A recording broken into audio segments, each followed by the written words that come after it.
Good evening. Would like to welcome you to this evening's Jacksonville Planning Advisory Board meeting. If you would please stand, and we'll be led by the Pledge of Allegiance by Mackenzie Boris. Mackenzie. Following that, we'll have the invocation by Mr. Al Keys. I pledge allegiance to the flag of the United States of America and to the republic for which it stands, one nation, under God, indivisible, with liberty and justice for all. Let us pray. Almighty God, thank you for this day and for the privilege of being a part of the Planning Advisory Committee. Thank you, Lord, that we're able to do things that will benefit the city as a whole. We pray that you would give us wisdom this evening as we make decisions that will affect this city and the codes within this city. Lord, we pray for our government leaders at local, state, and national level. Lord, that you would give them wisdom also as they make decisions affecting our lives. Thank you, Lord, for the strong armed forces that we have here in the United States. We pray your blessings upon them, Lord, in everything that they do. In Jesus' name I pray. Amen. Amen. Amen. Mackenzie, thank you very much. And you're from, what? I'm Troop 319. Troop 319. 319, and where are you based out of? I'm St. Anne's. St. Anne's Episcopal. Yeah. Very good. And you're working on your citizenship in the community. Yes, sir. And your parents are? Walking to your voice. Very good. And I'm sure they're very proud of you, as are we. Thank you very much.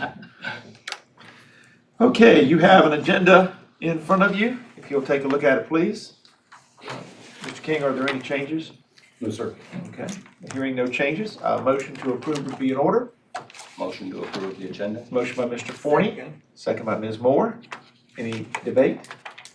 All those in favor, please signify by raising your right hand. All those opposed, like. Motion passes. Okay, and now we've got the minutes, and it was a long time ago, folks. We thought you were gonna forget us. October 8th. Yeah, well, wow. So, dig through your memory banks. I know it was a while back. Anyone have any changes, corrections, deletions, additions, subtractions, or anything else?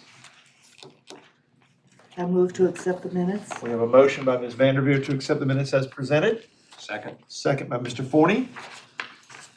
Any discussion? Very good. All those in favor, please signify by raising your hand. Right. Sorry. All those opposed, same. Motion passes. Before we do the city council update, Ryan, would you introduce our ETJ member? I will, thank you. This evening, or his first meeting, although we've had a couple of failed attempts based on our schedule not allowing it, I would like to welcome Bishop Aubrey Mullen. He is our new ETJ representative. He was appointed last year and to fill a vacancy that was generated by the previous ETJ rep that we'd like to thank Bishop Mullen. I keep wanting to say pastor, I apologize, but Bishop Mullen for joining us. He is a pastor of a local church. Yes. Here on Abundant Life. Yes. On Gum Branch Road, and we're happy to have him fill that seat, and we know that he'll do a fine job for the citizens of Jacksonville in that position. Thank you very much. We said we'd give you 10 minutes, but we can give you 10 seconds. Well, certainly we appreciate the opportunity to serve. I feel like I'm around some very good people. I know most of you, and gotten to know Mrs. Teresa Vanderveer tonight, and she knows a whole bunch of people that I know. So I feel right at home, and I hope that I may be able to bring something to this planning committee that will be beneficial to the citizens in our local area. So hopefully we'll have some meetings. We'll have some things to discuss and some things to work on, but right now a lot of people are repairing, not building. So. And we'll go to city council update. Thank you very much. Councilman Warden, you're up. Thank you, Mr. Chairman. Just wanted to hope everybody had a nice, blessed holiday season, and here we are in the new year, and hopefully some good things are going to happen to Jacksonville and Alzo County, and that we'll all be blessed and prosperous and healthy. So just wanted to, I miss saying Merry Christmas to everybody because we didn't meet for a couple of months, so I miss that. But Bishop, thank you for continuing to serve. You've been active in the community in Jacksonville, and we appreciate you volunteering to help out in this manner also. I know you have a desire to work in our community, and we thank you for that. So thank you. The only thing that we really had, and I don't remember when we did it. In October.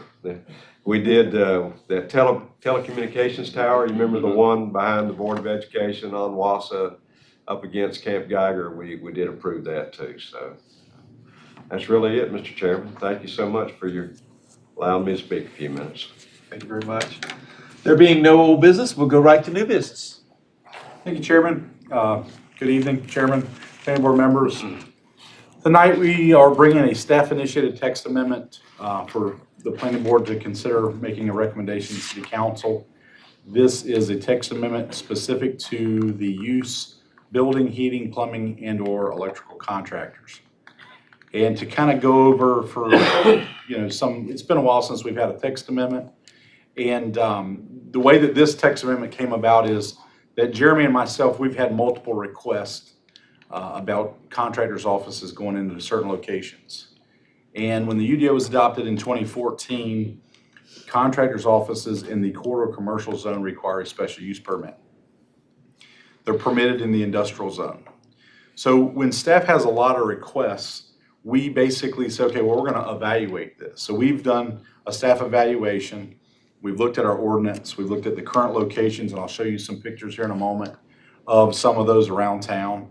And we also look at, well, what would that land use impact be on the community and the surrounding properties compared to other similar or other possible land uses that could be a concern to a neighboring use.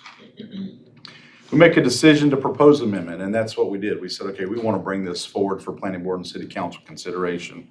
And we're here tonight for the next to final bullet, and then we will bring this before city council in February, where they will conduct a public hearing and consider amending our unified development ordinance to make what we are proposing as far as changes law that we will then be able to apply at the staff level. So we wanted to kind of go over some pictures tonight and show you some contractors' offices within the community. And this first example is in an industrial zone. And I think that it's key that we're going to talk about two zones, your industrial zone and your corridor commercial zone. So it's permitted in the industrial zone, and that's why it is a conforming use at this location. But in essence, it's an office building. And offices are permitted in corridor commercial. You look at it, it looks kind of like an office use, because that's what it is. Now, on the back side, and I'll show you a picture of that here in a moment, they have a chain link fence for storage, lay down, vehicle storage. And that's a question that we're going to raise as far as do we need to do anything about that here in a moment. Another example, this is a non-conforming use. It's been here, so it's grandfathered. It can stay there until it shuts down for 180 days, or if it were to be damaged or destroyed more than 50%, this use would have to stop if it was damaged or destroyed beyond 50% or closed for 180 days. I pressed the wrong button. So the next location is another non-conforming use because of the zoning district. Once again, I'm in an office building here on Gum Branch Road, parking lot out front, storage in the rear. This is kind of on the side of a street. So this is on at the intersection of Gum Branch and Branchwood. Now there's three uses at this location. So we're focused on just the contractor element, the heating and air contractor. This is kind of their fenced in, it's really a parking lot for the most part, but they could have equipment if they needed to store. I believe that they're storing most of the HVAC stuff indoors, but that's an assumption. It's not really visible from the outside. So an office building with some storage. Basically across Gum Branch Road on Doris, this is another contractor's office. It looks like a normal office building.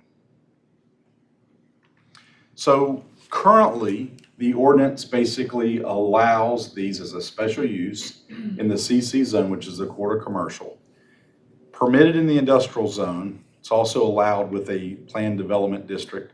There's no additional standards. So it's as easy as if you're zoned industrial, you can move into that building from a zoning standpoint. There's no standards for screening. There's nothing there. That would be the additional standards component.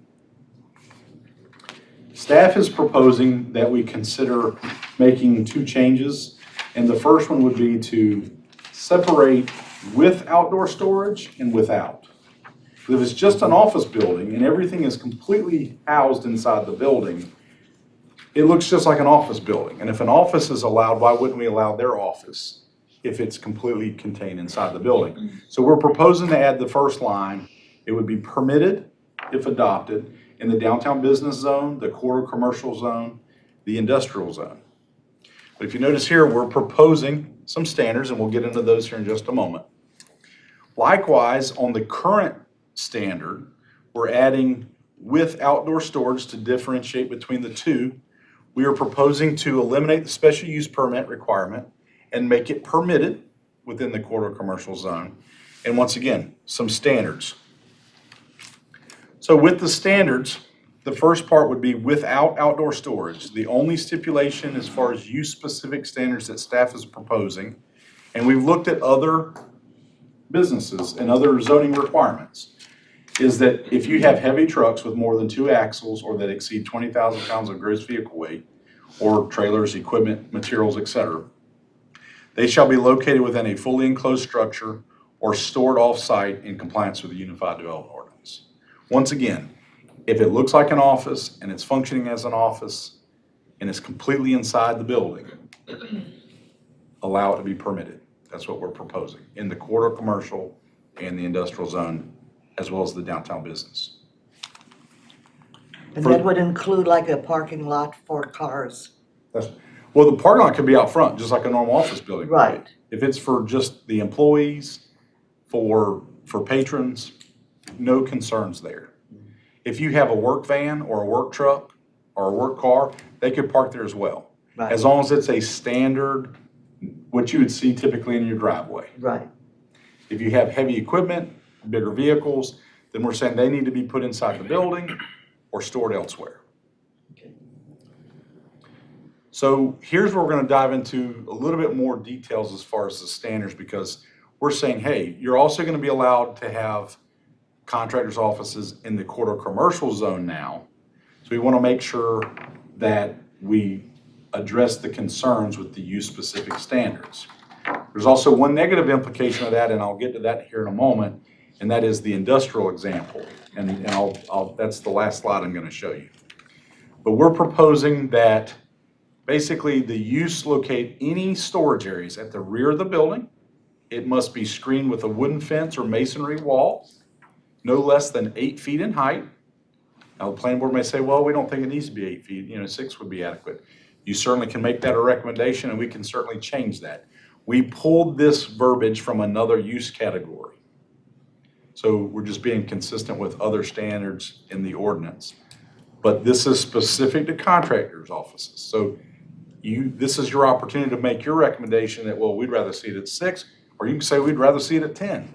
I mean, that's your opportunity tonight to kind of put your thumbprint on that ordinance if you have suggestions or changes you would like to see made. The height of the materials and equipment stored shall not exceed the height of the screening fence or wall. So if you have an 8-foot tall fence and you have a 12-foot tall truck, that's not going to work. You're going to have to move it elsewhere. So for example, if you had a truck with a boom on it and sticks up, or some other equipment on top of that truck that made it come up higher, it could not be stored there? Could Not be behind the parked fence or wall. It would have to be either inside a building or stored elsewhere. there? Yeah. That's what's drafted. Once again, you may say, you know what? If it's a little bit over the fence, no problem. But that's just how we've drafted the code from a staff's perspective. Once again, planning board can make a recommendation. You can propose that these be amended city council can do the same thing when we bring this before them. Keep in mind, this is kind of in staff's vacuum, if you will. This hasn't been vetted to any of the contractors. The way that we looked at this, really, number one is we're actually making it easier in some regards. Now, the standards on that one negative implication, and I'll tell you about that here in a second, we need to consider that. So, Just a question, and maybe thinking outside the box. But as I'm going down Bell Fork, right-hand side is Barris, the concrete place. What impact? Now, obviously, concrete is not heating, air conditioning, and all Correct. that. But they have a contractor office, and those trucks are pretty good sized. Yeah. They have a specific land use, so this would not be Okay, applicable to them. We have a concrete manufacturing, that's a Okay. different land use. okay. All right. And Eastern Roulane, just off of Highway 17. And they've got the office there. And then, now they have a chain link fence. But their propane trucks, height-wise, both visibility and on the fence, is there an impact on them? I would say no, because they're not one of these, although they have, He is a some of heating them, contractor. some of them have, I think we would have to look at that for what it is. And Okay. I don't know whether that would fit within this category. But that being said, let's say for a moment, what if it does? They're Then- grandfathered in because they've Well, been there forever? right now, if it's zoned industrial, Okay. that would be the negative piece that we'll get to in a moment. Mhm. From a business standpoint. If it was zoned quarter commercial, then they would be grandfathered non-conforming. If something happened to it, they couldn't rebuild anyhow. So it really is gonna depend on whether you're in an industrial zone and you're an existing Okay. business, or whether you're a quarter commercial and you're basically grandfathered and you're stuck, or if you wanna get into a quarter commercial zone. Mhm. So a new business or you want to relocate your business. So great questions, and that's kind of what we need to be thinking about. Why are we just applying this to contractors?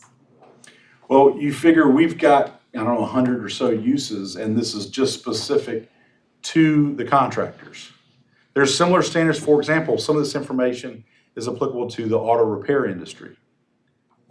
But that's a separate use. So with the Unified Development Ordinance, one of the things that we've liked about it is that these type standards are only applicable to that business. Because if you're a dental office, these standards really wouldn't apply to you. And they shouldn't, because most dental offices don't have a lay down or storage yard. Yeah. And I guess I'm bringing up another one too. And of course, we know several years ago, Longley burned down and rebuilt. And if this were in place at the time they rebuilt, would that have to be a wooden fence instead of the chain link that they currently have? Possibly. I don't want to tell you yes or Right. no. But that's a different business. They're not contractors, so we would have to look at what's specific to their type of business. Great questions, it's just I don't have Yeah. the definitive answer for that particular That hits in use. line with Ferguson also. That's right. There being, plumbing business. Have there been some problems that this has been brought up?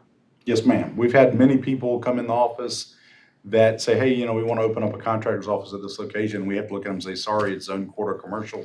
Can't go there.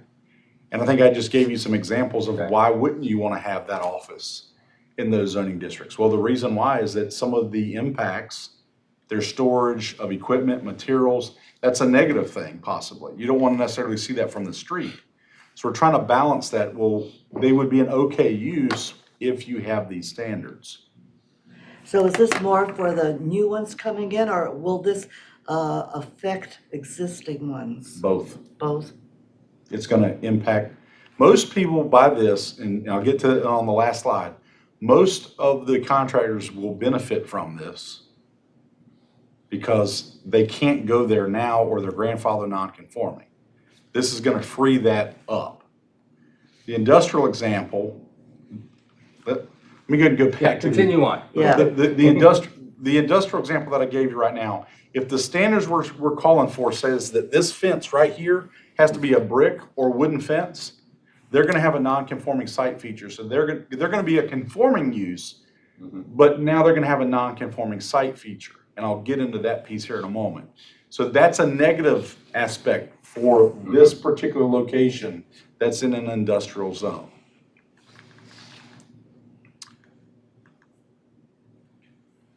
So, let's see, yeah, I've already gone through that. So the last bullet here on this slide, basically the storage areas cannot be within the required setback.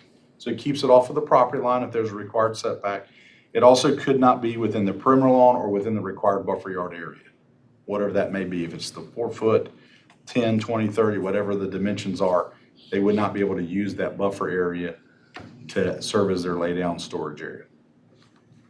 Some additional standards would include materials, equipment, vehicles, or similar items not be parked or stored for a source of parts. And if I've got an old HVAC, I'm gonna sit there and pull parts off of as I need it. In essence, it becomes kind of a junkyard in a roundabout way, a salvage yard. And that's not what we're wanting to see here outdoors. To have it inside, not really a problem. The use shall also be designed to ensure that basically vehicles can maneuver the site without having to make, extraordinary movements within that storage laydown yard area. So, if these standards were to be adopted, this electrical office that I gave you earlier that was non-conforming, it would become a conforming use, although because of the back area having the chain link fence in the setback, it would be a non-conforming site feature. That means they can continue on, but if they ever trigger the non-conforming section of our ordinance, let's say they do a renovation project, they may have to bring that fence into compliance with the screening standards. Well, let's say that they need to renovate this because they're damaged by Hurricane Florence more than 50%. There's nothing they can do currently. This would help them with that issue. Likewise, this office here would become conforming, although there may be non-conforming site features as it relates to the existing chain link fence is not a wooden or block wall, and it may not be 8 feet in height. And you're gonna see the same issue here. This issue here, it's a conforming use. They have some screening, but it's only 6 feet, I believe. I didn't go out there and take that measurement as far as the storage area being fenced. And it may be a non-conforming site feature because they only have 6 feet. But they may be able to get by with that for years before they ever do anything to trigger compliance. Or planning board, city council may say, you know what, 6 feet's adequate. It's really, we felt like we needed to bring it forward. The one negative side to it is this example here, and that is they're currently compliant completely. This ordinance change, because they're zone industrial and we're adding use-specific standards, this site would have a non-conforming site feature because the fence that's for their storage laydown yard is a chain link fence. It is not an opaque wooden or block or masonry, or wooden fence that's 8 feet tall. So that's the one negative side to what we're proposing. Just putting that out there because we're gonna tell you the good things, we're gonna tell you the bad things. When we draft the ordinance, we look at it from a standpoint of, we take into consideration, are we making things better or worse? But we're also looking at it in terms of, there's a lot of property on major highways that are zone industrial.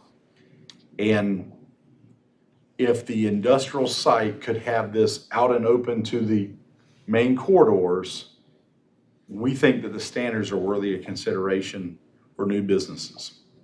And they may not ever have to do anything. They may not ever have a situation, but they could. And if they have a fire and they're damaged more than 50%, then they would then have to bring their site features into compliance.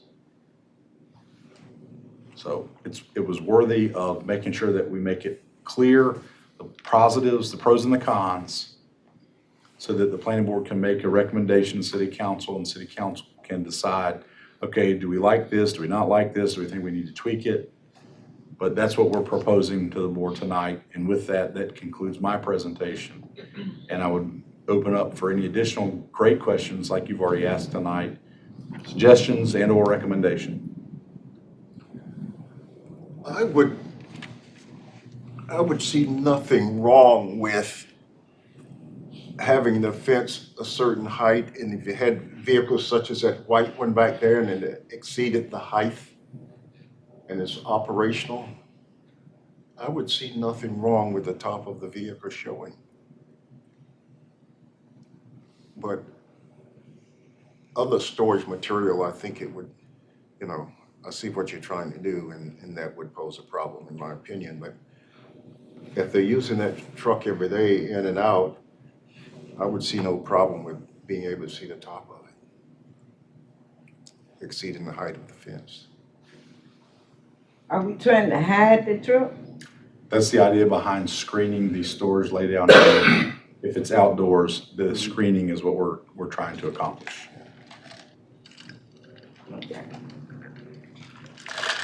So would all of these existing fences have to be screened? Chain link? Only if they trigger compliance. So this site, for example, they may go for 10 years and not ever trigger compliance. The non-conforming section, Article 7 of our UDO, deals with correction of non-conforming site features. All right, so if they wanted to add on, and let's say they were doubling their size, they would have to meet compliance. What else would trigger compliance It's expansions or renovations. That's right. Or damage. or damage? In their case, it'd be cheaper to go ahead and put up a new metal structure and park the truck inside. Or would the other things back there trigger it? I think that they would have the opportunity to go in the direction that they would want to. They could build a building, or they could modify the fence or wall. I mean, another option, we're saying the block or the wooden. They make the fabric and the slats that go in chain link. That's another option. Okay. We brought forth what we used in some other use-specific standards, and we just brought that forward. Once again, that was basically our best foot forward. If that's a concern, there's certainly, it could be modified. You mentioned about filling in the chain link. How tall are most of the chain link fences? Are they tall enough? Some are 6, some are 8. If we keep the 8-foot standard, some of them may not be tall enough. But I don't know how many contractors' offices we have in Jackson. I don't know how many of those are in the industrial zone versus the quarter commercial. I gave you one example, and I know there's more, I'm sure, of one in an industrial zone, and I've given you 3 or 4 in the quarter commercial. And I know we have 1 or 2 in the downtown business zone. This is going to be positive from those folks that are currently in the CC or people that want to get there, because they don't have the ability to do that now. This particular office may look at this as a hindrance, because now they're going to be made non-conforming from a site feature standpoint. Although I don't want to downplay it. I don't want to say it's not a significant creation of a non-conforming site feature, but they could bring the stuff indoors, or they could put up a different fence or a wall.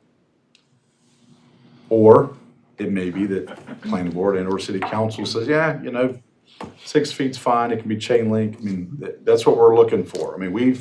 Staff has basically put what we thought needed to be done based on other parts of the code, and that's what we brought forth for consideration. If you would go back in your pictures to what used to be the old Ace Hardware, that one. And the thing, and again, looking at it from a broad range perspective, you've got a heating contractor there who's probably going to have to put up some type of screening material, chain link fence in back. But you notice immediately to the right, general rental. Yes, sir. Now, they have a lot more equipment than a heating and air conditioning company. And it's displayed for rent and wide open. Great point. I mean, aesthetically, we're looking at two different businesses, granted. But there may be standards for them to where Yeah. they wouldn't be able to do that today. Or staff may need to be working to make sure that type of situation doesn't happen moving forward. I mean, Yeah. it's a great analogy Yeah. and a point to make, but we're looking at this specific, Mm-hmm. but you are right.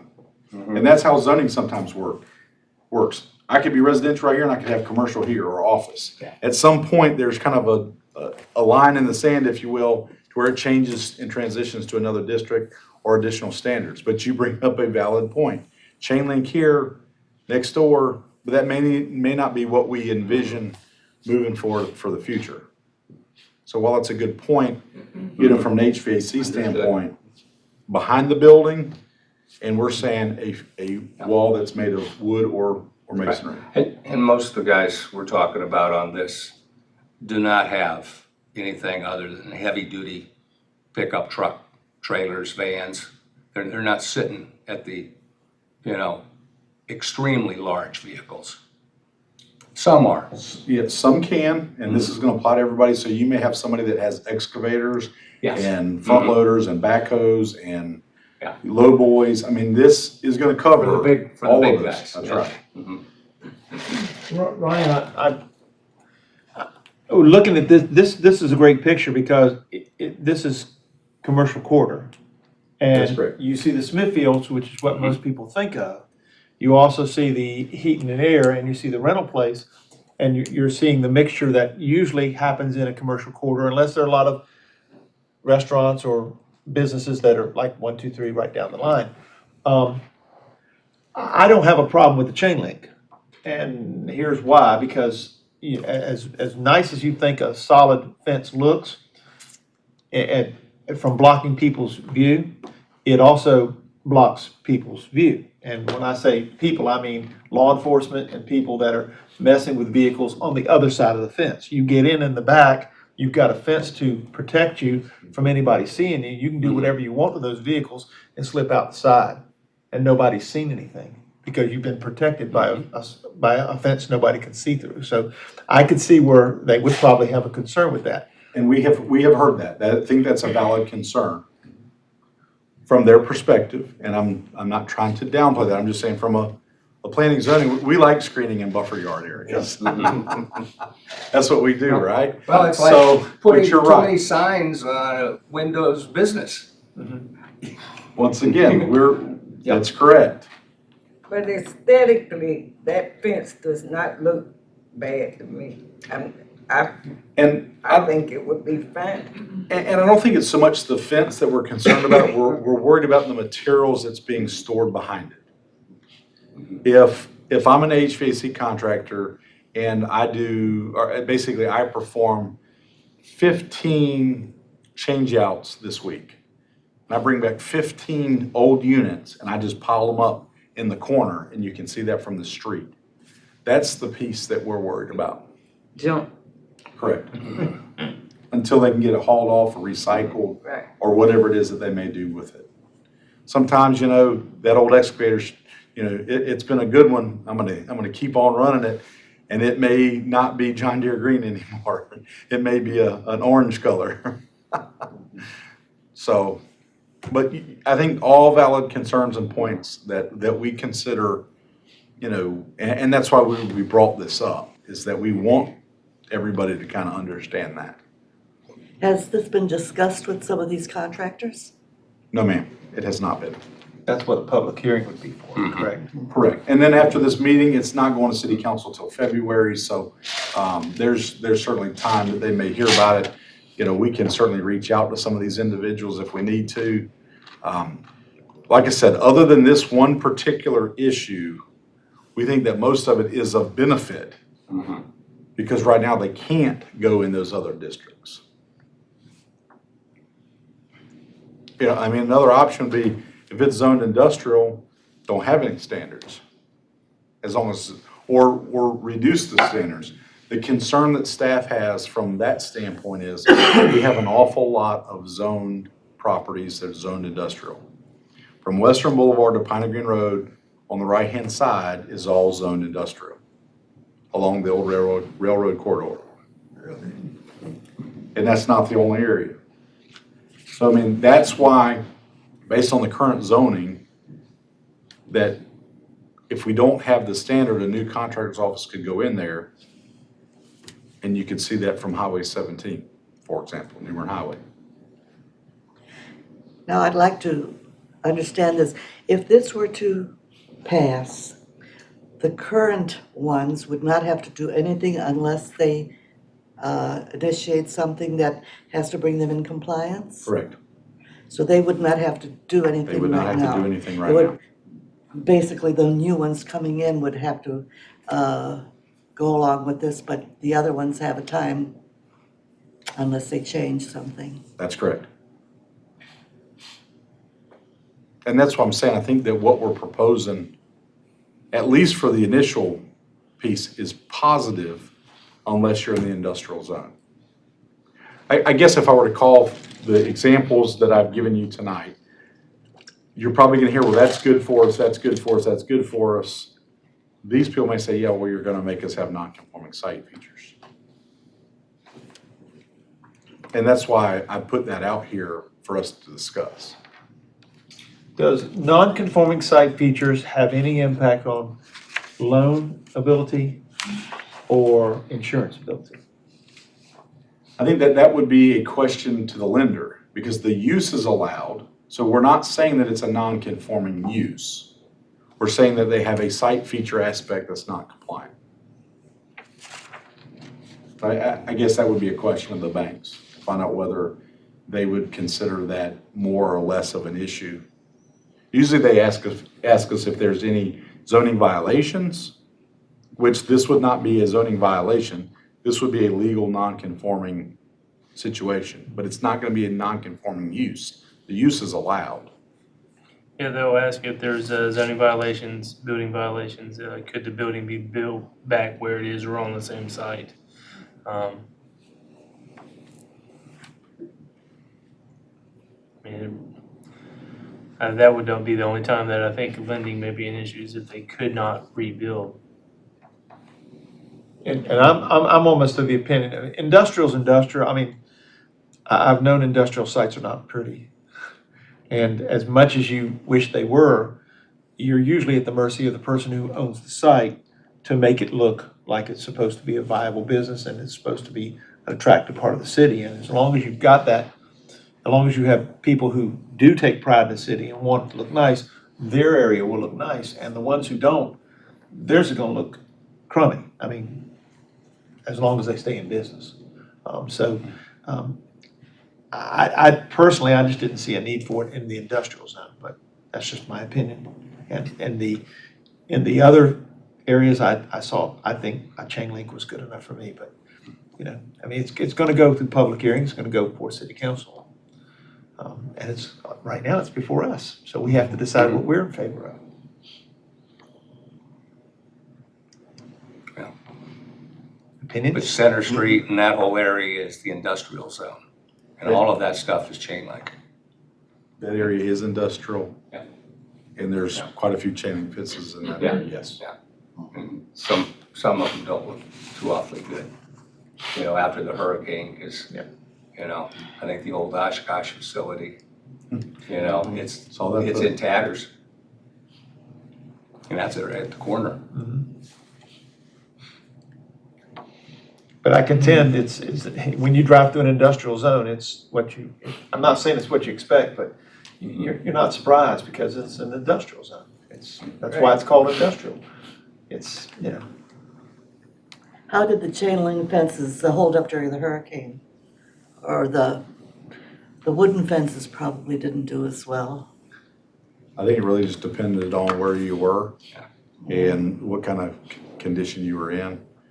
I mean, me personally, I have 6-foot tall chain link fence. I had to fix 8 panels. I lost, I think, 6 posts, snapped at the ground, just laid down.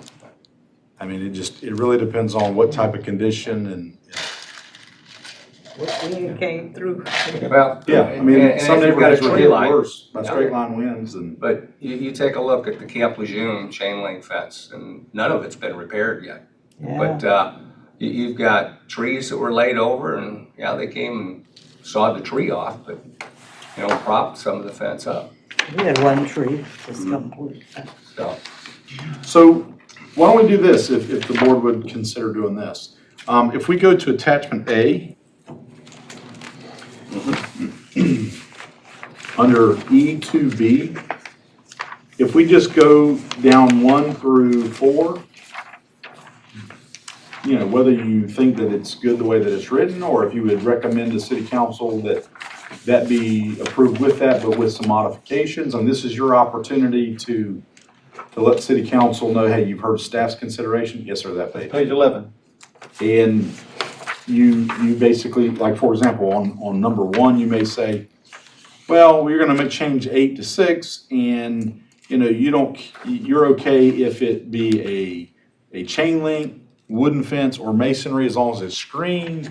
You may say, well, that, we don't care whether they have a fence or not. I mean, this is your opportunity, and we can take it, 1 through 4 individually, and, Well, why don't we start at the bottom and work our way up? Because I got a feeling that 4 is going to be easy. 1's going to be a little more difficult. well, I guess the first question is, let's talk about the use table. Okay? Does the board like what we've proposed as far as the use table? Allowing them within the downtown business zone and the corridor commercial zone, as long as they meet the standards, whatever those standards may be, when we talk about those here in a moment. Do we think that's a step in the right direction? Do we have to make a motion on approving that part, or do we wait till the whole thing? I think we can wait till the end. I mean, I think that if this consensus is that, Does anybody have any problem with the use changes? okay, so anybody have any problems with 2A? That without outdoor storage, the one proposal there, as long as they're less than 20,000 pound vehicles, 2 axles or less,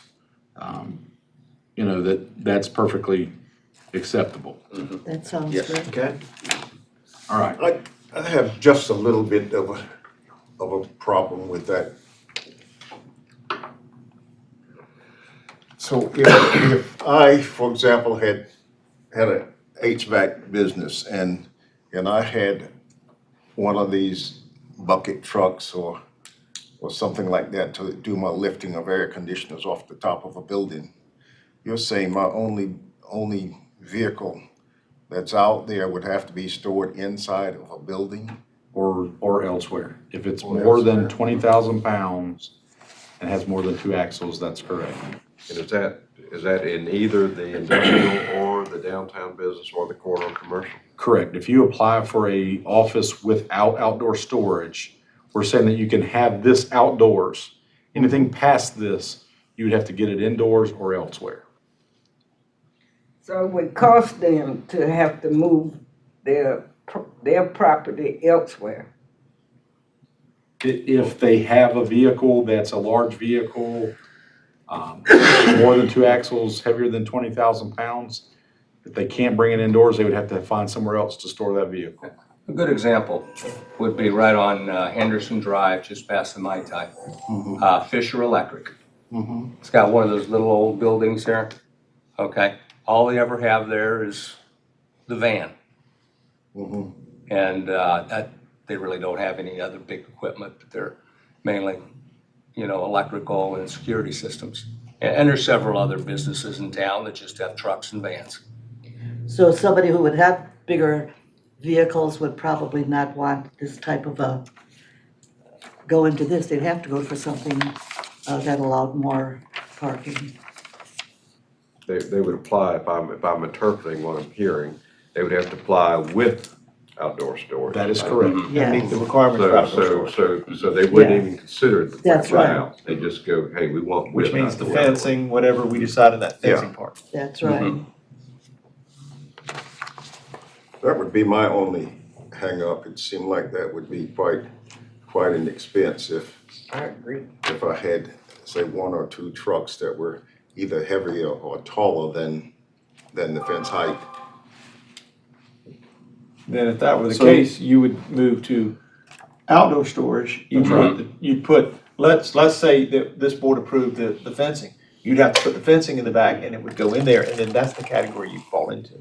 Right, this is kind of your category, where you're saying, I want to be a contractor's office with nothing outdoors. Yes.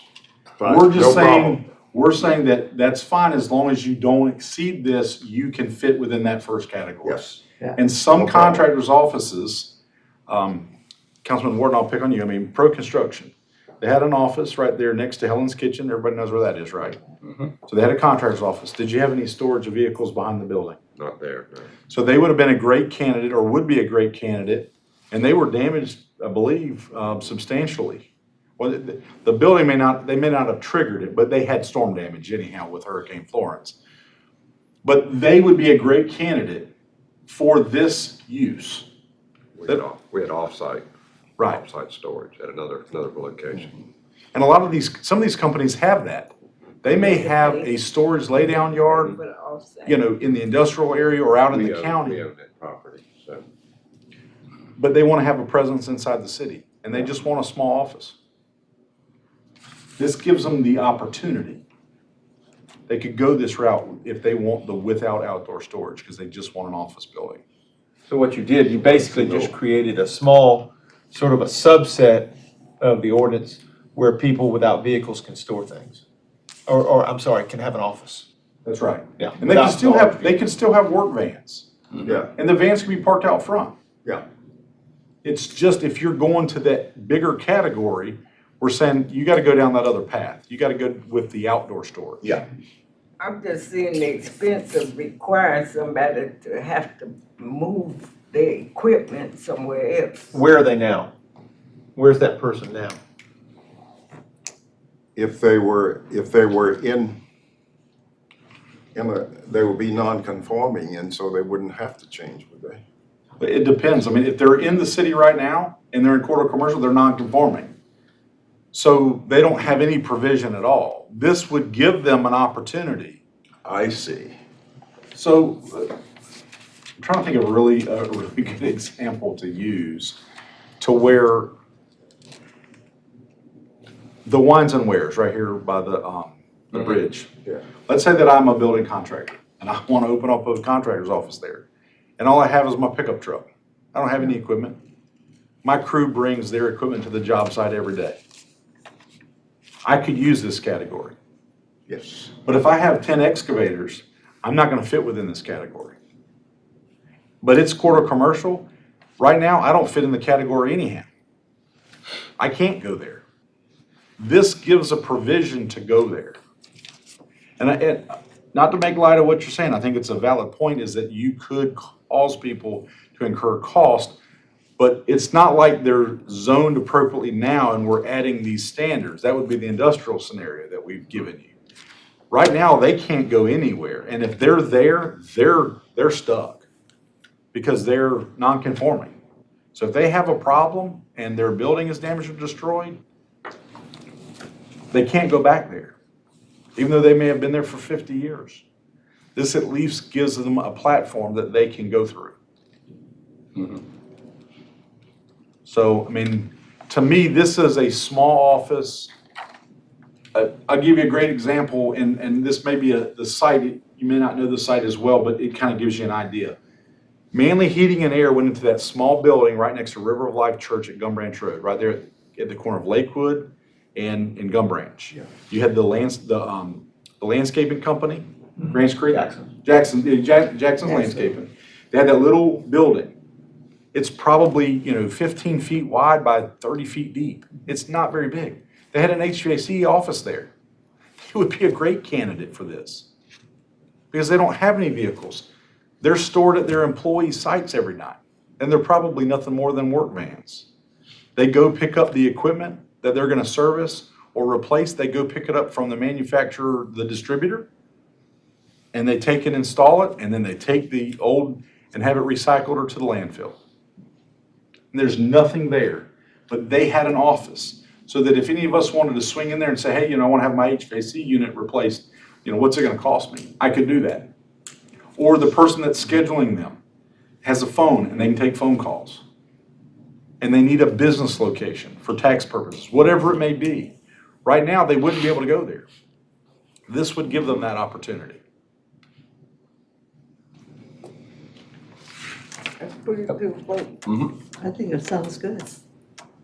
Well, because all we're doing is we're creating another place for another smaller business to go into.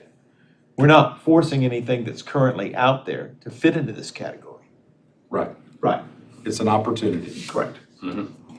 See, what we're dealing with next is gonna affect all those existing businesses. Correct.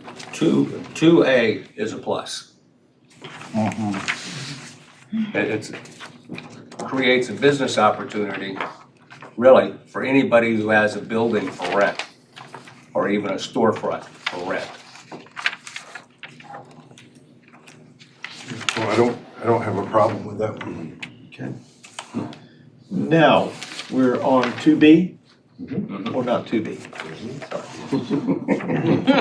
To be or not to be. Anybody have a problem with, Ryan, do we have a problem with number 4? We'll start at the bottom and work our way up. Vehicle stacking, circulation, turning movements on the property. Anybody have a problem with that? I think that's fairly straightforward. You don't want stuff to impede traffic flow in your fenced-in area. Okay. What about number 3? Materials, equipment, vehicles, similar items shall not be parked or stored as a source of parts. Good. Like the big, Like junk. yes. Anybody have a problem with number 3? No, that's kind of in line like with the body shop that we did. Exactly. Yeah. Yeah. Okay. The use shall not locate storage areas within a required setback, perimeter lawn, or required buffer. Anybody have a problem with that? No. Okay. So Ryan, now you can take us through one. Well, I think you let's kind of break it into little bites. Do you think that I guess the first thing is, do we want to require that outdoor storage be screened with a fence of some sort would be the first question. Okay. I think it should be some kind of fence, Yes. And I think But chain link is but some fine. kind of fence first. and I think most business owners would want that as well. Yeah. So I don't think that's a problem, but it could Okay. be. So now we get down to what kind of fence, how high? Correct. Thompson, give us your opinion. I think that a chain link fence would be fine. I just don't see that it's ugly or would be improper in the city. Is there anything in our current ordinance that requires road-facing chain link fence to have shrubbery or any kind of landscaping in front of the fence? No. There's no standards because this use isn't even allowed there today. That's why we're proposing these standards, because we have those concerns. You have to look at it both ways. The chain link fence offers more visibility for the safety of somebody trying to rob the place or something. But the masonry or a wooden fence is more to look better. It's an aesthetic piece. You know, one other option that may be kind of an in-between stage would be some sort of a chain link fence with the fabric, the screening materials, whether it be the slats or Chain link fence. the fabric and Fabric may what work, other but I don't think the design. slacks would, it still would cover, it still would hide, It would. so. That might be cheaper than replacing the fence for those who already have a chain link fence if it were tall enough. Well, We'll get to the height in a we second. haven't talked about the height. Yeah. But yeah, they make and I don't know if they still carry this product, but I actually have a sample of it in the office I should have brought with me. They call them the wing slats. And like I could go buy, 1,000 of them and just start sliding them in and take a chain link fence that's, you can see through to all of a sudden pretty much be a visual Okay. barrier tomorrow if I insert them into the slat. That would probably be a lot cheaper than replacing it with a wooden or a masonry fence. Do you I do don't know the No doubt about cost it. between the materials, Yeah, but that's I why don't- they were created. Pardon me? Yeah. It is definitely cheaper. I would think The only so. thing that I've seen with those that's bad is that if the material's not made very well, and historically I've seen Shreds. them, the plastic has been subjected to heat and the sun and the Mhm. weather, and after a while they start cracking and it Start looks cracking kind and of, breaking. And kinda fading bad, but- probably, yeah, looks worse than the chain link fence did. yeah. But- So I guess there's a couple of options. You could add chain link, with no visual, barrier, if you will, or you could say, okay, chain link is okay, but it's gotta have a screening material to it. And we do allow the chain link in some screening applications, do we not? Well, we allow it because it doesn't specifically say wooden. Right.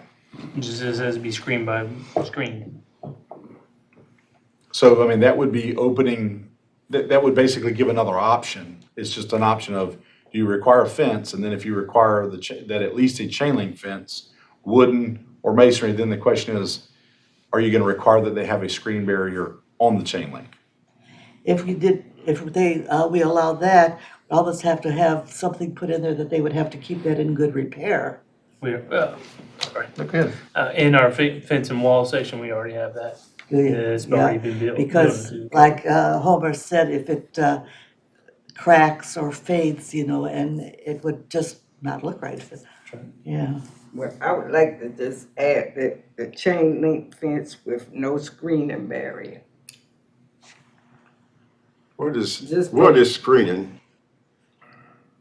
Inability to see through it? For lack of a better term, yes. That it's opaque.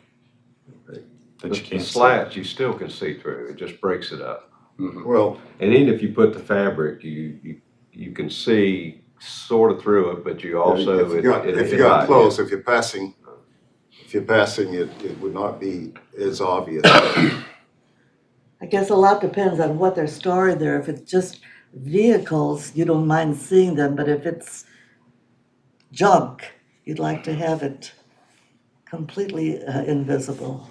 No. that's Well, not and what it if says. you look at the bottom part, this screen storage area would be for the heavier trucks, more than 2 axles, heavier than 20,000 pounds, trailers, equipment, materials, and any similar items. So if all you have is 10 work vans that are normal vans, you wouldn't have to do anything. Right. So, But if you have a long flatbed trailer with a backhoe on it or something like that, then you would. that's correct. Could this be broken in between the commercial zoning areas and the industrial? In that the That's what I was industrial, gonna actually say that to me, it seems the board is fine with everything except this specific standard. And then maybe there's an asterisk or the following what it says and then not applicable in the industrial zone. okay, and that's I mean, what I would look at, going through our existing industrial area, Center Street and all that area, REA, down in through there, it's chain link fences. I mean, there's no screening, there's no PVC fences, whether you're talking about the motor coach company or MSA or any of those folks. So I would think that it'd be fairly consistent if a contractor went in there, much like Ferguson's down there right now, chain link fence is all that's needed with no screening. So, Commercial, well, I'm leaning towards some screening there. so on the first bullet, you could say uses that locate within the quarter commercial zone shall locate outdoor storage areas at the rear of the principal structure and be screened with what? Then basically, that means that if you're in the industrial zone, this isn't applicable to you. Right. Right. Right.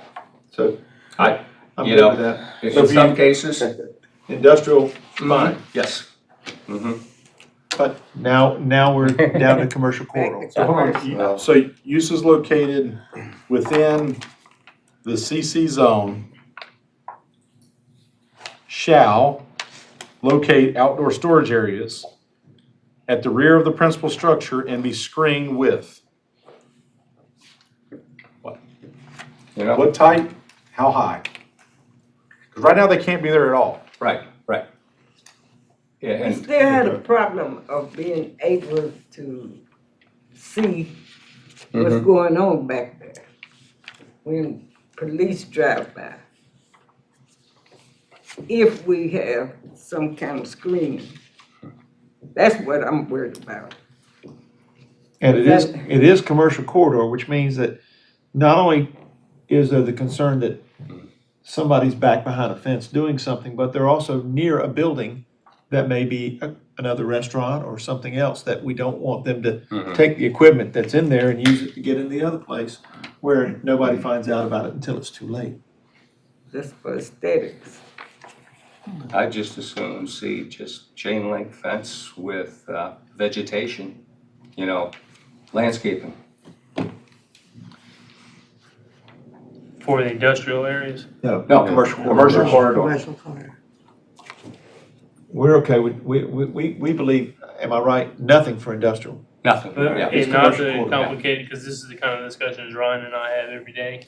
Okay. Not to complicate it further, but Yeah. do consider that there is a large swath of a North Marine Boulevard that is zoned industrial. Mhm. And, So, and I contend it was done that way on purpose. right. Mhm. Somebody zoned it that way. Mhm. We did, I mean, our city. And if we didn't intend it for it to be used for something industrial with the current standards, or the way it is now, we wouldn't have zoned it that way. It's got a good possibility that it will be changed to corridor commercial as time goes on, possibly. Yeah, we've started a rezoning, staff-initiated rezoning exercise, and we brought forth, and you all recommended approval, and city council approved the area that's along Western Boulevard between, Right there, Bryn Mawr pretty Road. much the corner of, from Bryn Mawr Road down to Lejeune, Yeah. past the Liberty, what is now the Red Roof Inn, Mhm. a little bit further past that. so you're right, I mean, it very well could be that we'll start doing more staff-initiated rezonings. Problem with that is then you take and you make a conforming use non-conforming, or Yeah. you take a conforming site feature and make it a non-conforming site feature. Okay, so it seems like what we need to decide now is what type of fencing do we want in the commercial corridor section? What type of fence, whether we want chain link, solid fence, chain link with slats, and then after we decide the fence, we'll decide the height. So what are your feelings on the fence in the commercial corridor? I mean, if somebody puts a solid fence up and it's their choice, that's fine with me. But I just don't wanna have to require them to put a solid fence up. So I hear you're in favor of chain link. Right. Okay, anyone else? Steve?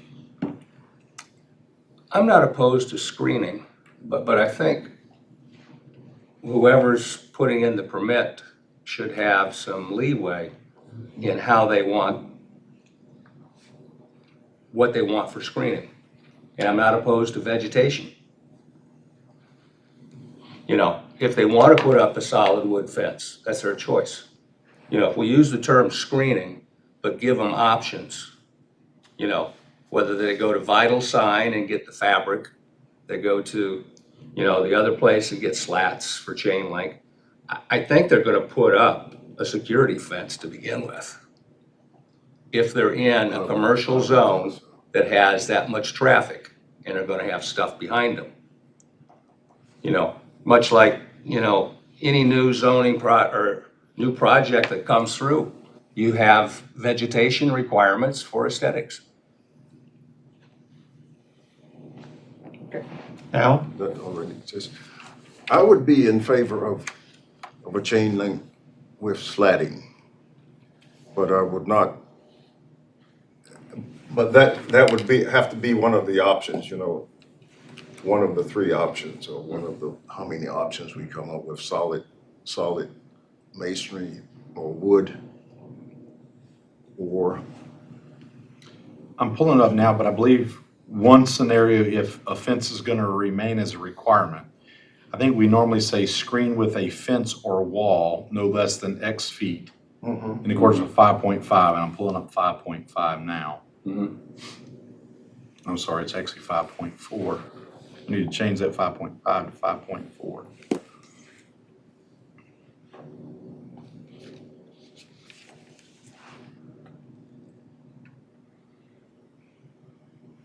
Under customary materials, fences and walls shall be constructed of any combination of treated wood, posts, and planks, not resistant to wood such as cypress or redwood, wrought iron, decorative metal materials, chain link, brick, stone, masonry materials, or products designed to resemble these materials, or as deemed acceptable by the city manager or his or her designee.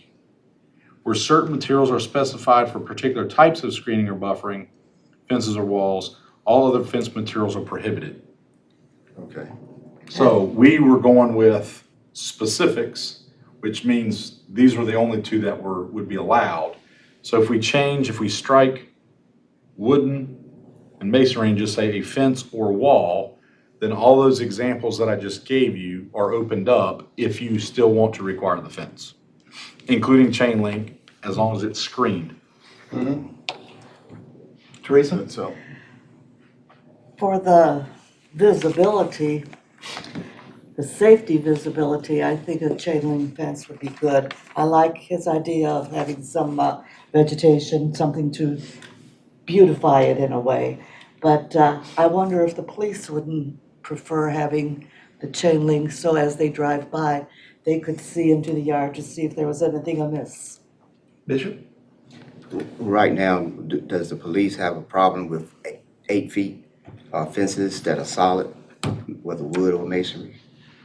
I'm not aware of any, but that doesn't mean that they haven't had some concerns. I know that we talked about that from a sign standpoint, yet people continually completely block out windows with either signage. I mean, let's look at the Walgreens and CVS's and Rite Aids of the world. They put glass 10 feet off the ground, and that's where the required glass is, and you can't see through the building. So, I mean, I understand, I think there's a valid concern there, but at the same time, everyday businesses operate and you can't see inside the building. You can't see inside their storage area. So I'm not saying it's not a valid concern, but we're gonna let them get by with no screening for the outdoor, yet we can't require to be able to see inside the building at the same token. So, And I yet, mean- in the case of the signs, we were told by law enforcement that there was a problem when you couldn't see inside a building. there's definitely, if somebody's robbing a store, if somebody's, if you can only see through the front door and it's a 2x2 square, then you're right. Something could be happening on the inside of that building and they could drive right by it and not realize it because they can't see it. But most of those stores have some type of an alarm system. Yeah, not really. Family Dollars, you know. Chain link with Yeah. some type of shrubbery or something like that maybe work. So you've heard us, we seem like we definitely want a fence. Mhm. So that's what I'm saying, if we would strike, just to be consistent with our ordinance, I would strike wooden and masonry and say screen with a fence or wall. Mhm. Okay? And that Yes. gives them all the customary materials. Chain link, it's gotta be something. Yeah. Chain link, wood, PVC, Correct. all of those things. So we're saying it has to be screened with a fence. Mhm. We're no longer saying wooden or masonry, so we opened up that palette of opportunities. So now the next question would be height. Anything that's over 6 feet has to be engineered, just so you know. Okay, What? I'm gonna kick out 6 foot as my recommendation. I'll do the same. Well, if you can see through, if We it's gonna something you can see require it through, to what be difference is 6 the foot top? higher. Yeah. But I mean, driving by, our eye level is lower than 6 feet. Yeah. We walk by, I'm 6 foot high. I'm not gonna get up on my tiptoes to see what's on the other side. So I still kind of like the idea of shrubbery and I agree with trees. you there. More for beautification than anything, yeah. Clean and green, right? I think 6 foot would be fine. Mm-hmm. Okay, so we've knocked 8 feet down to 6 feet. So you have to have a fence. It can be any one of those materials identified in 5.4 fences and walls.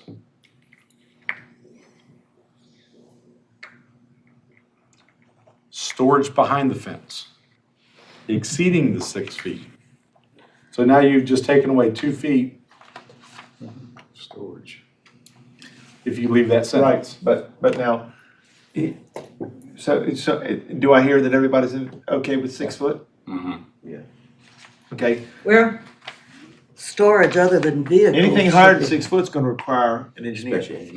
Right, but let's say And that 6 we by have a 6 truck that's higher than 6 Well, We we haven't might, talked we about might that yet. take that out. We're about to get to that, because I'm gonna Okay. kick something out here. Yeah. The height of permanent materials. Okay, or, I wanna make it so they can't just stack stuff up, but I don't wanna have it where a truck that's gonna move out and work somewhere has to be brought under the fence. In other words, over the fence. In other words, if you've got a bucket truck, it's on there, it's fine. But if you're using it in the back to stack stuff up that you're gonna get to, then that has to be under the fence. I See what agree, I'm saying? that's exactly what I was. However, So that's what about the excavators or, That's equipment. okay, so Movable That's equipment. okay. Equipment. So it says the height of materials and equipment stored shall not exceed the height. That's what. Are you leaving that or? Well, I think you want to take out and equipment in that case. You The you height hear of what, materials. did you understand what I'm saying?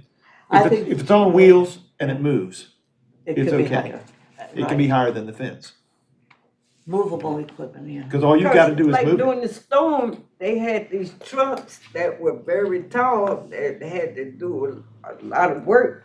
And if we required, and we moved them out of there, I just think Yeah. that's not good. I think materials shouldn't be stacked up higher than that, but vehicles, Yeah, we had large trucks come in and How tall is, electric trucks. how tall is a container crate? Container. 4 plus 8, that's Okay, 12 to 13. minimum of 8. Well, if you got a container on it, but Even if the container were on the ground, I think it would be exceed 6 feet. how high is a Containers, dumpster? 8 foot. Containers walkable, it's 7 to 8. Okay. How high is a dumpster? Cause that 6 could, to 8, it depends on But whether. that has a Five, different, five. that has a Yeah, different ordinance. Yeah, that's. that has. Dumpsters are covered by, Or the 100-yard rollback, different sizes. but does everybody understand what I'm saying? Mhm. So, you know, Yeah. I, See, that was my hangup. yeah, I'm okay with the bucket trucks and the excavators and the different things that go out on a daily or weekly or monthly basis being stored there. If you can see the top, I'm okay with that, because they're gonna move. So the height of materials stored shall not exceed the height of the screening fence or wall. Yes, I'm yes, okay with That's that. That's not- striking and equipment. yes. So we're striking and equipment. Right, Right. So let's define equipment. Would a large transformer, for example, on a pallet or something is that considered equipment? No, I would No, say that's a that's material. material. Material. Yeah. Equipment would be. motorized, I would Something think that so. will, Yeah. that can move on its own power or be Right. controlled. Mhm. I think that gives them the most flexibility and still, Well, and, So that, we may also need to strike the next. yes, But I guess, let's see, this area should be used for heavy, I still think it's Yeah, saying that they I'm okay need with to be that. stored there. yes. yeah. So I think that's okay to leave that sentence. We don't have to take that out. sure. It's just saying what the area should be used for. Right. And that's why we're making them fence it in, Mhm. because it's their materials that they want to keep safe. And the chain link fence and some shrubbery. Well, and that's, consistent, although I think it's still in the industrial zone, but you did rental down there. I think that's still industrial, right? But they've got all that equipment Down behind where? 6-foot fence. It's down on Center Street, across from UPS. That's industrial. Yeah, okay. Okay. So that's not a contractor office, that's No, I mean, a that's- rental. That's where these guys go to rent their stuff. That's a whole different use category, different use class, different rules. This is very Yes, focused yes, on okay. this type of business.